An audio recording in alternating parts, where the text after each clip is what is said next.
Dalawang senador binawi ang kanilang co-sponsorship sa Bangsamoro Basic Law. Darito ang report ni Edwin Eusebio. I will actively challenge the MILF to see if they really want peace o hindi. And right now, hindi ko nakikita na peace talaga ang hinahanap nila.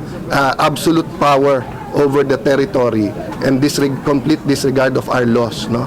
Ang nakikita ko. So, Kasunod ni Senador J.B. Ejercito, binawi na rin ni Senador Alan Peter Cayetano ang kanyang co-sponsorship sa Bangsamoro Basic Law.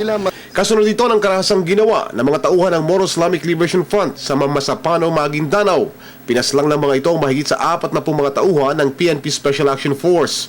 Ayon kay Senador Cayetano, ang naganap na karahasan sa mga pulis ang cause of death ng Bangsamoro Basic Law. Kinundina ng senador ang kawalan ng sensibilidad ng MILF.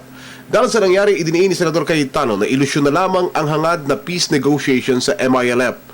Para sa senador, sa ngayon ay wala nang mangyayaring positibo para isulong pa ang peace process sa MILF. Hindi man lamang anya nagpakita ng remorse o marubdob na pagsisisi ang Moro Islamic Liberation Front sa pagmamaslang ng mga ito sa mga tauhan ng PNP Special Action Force. kailangan malinaw kung anong yung peace natin. Ang alam ko sa peace, give and take yan, at saka may mutual understanding na no to violence, no?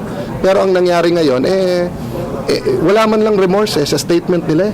Wala man lang tayong narinig na they're very sorry sa nangyari, they will pursue justice, huhulihin nila yung nangyari.